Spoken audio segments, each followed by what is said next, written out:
अस्सलाम वालेकुम। आज की कहानी है बूढ़ी माँ के लिए खत में क्या था।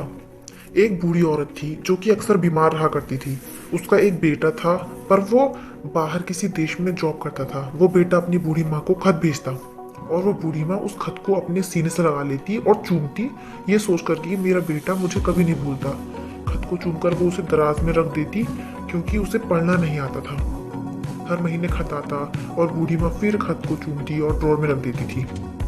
कई महीनों तक ऐसा ही चलता रहा, लेकिन अब वो बहुत बीमार होती गई। खाने और दवाई के लिए पैसे ही नहीं थे उसके पास।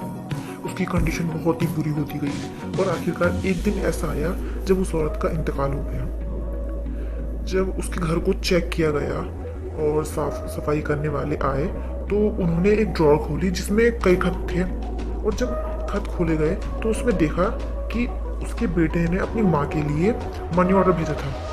क्योंकि बूढ़ी औरत को पढ़ना नहीं आता था, वो अपने बेटे का खत पकड़ती और उसे चुनती, फिर ड्रॉर में रख देती थी। वो औरत बच सकती थी अगर वो खत खोले जाते और उसमें रखे पैसे इस्तेमाल किए जाते। शायद आपको इस कहानी से कुछ सीखना चाहिए। देखिए, ऐसा ना हम भी करते हैं। ऐसा हम भी कुरान शरीफ के साथ करते हैं। कुरान शरीफ को अच्छी तरह चूमते हैं, आंखों से लगाते हैं। नया घर बनता है या नई दुकान का इनॉग्रेशन होता है तो कुरान शरीफ के लिए अच्छी सी जगह ढूंढते हैं कहीं रखने के लिए, और कुरान ख्वानी भी करवाते हैं।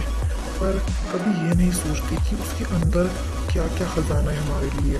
कभी ये नहीं सोचते कि हमारे खुदा ने हमारे लिए, हमारे अल्लाह ने हमारे लिए क्या क्या नेमतें भेजी हैं, क्या क्या आइडियाज़ भेजे हैं जिनके ज़रिए हम जन्नत में दाखिल हो सकते हैं।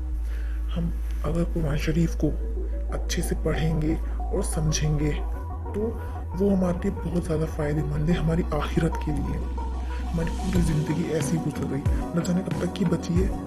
हम इतने में ही कर लें, कुरान शरीफ पढ़ना सीख जाएं, उसको समझ लें अच्छे से, उसको याद कर लें, तो आपके लिए जन्नत के दरवाजे भी खुल सकते हैं।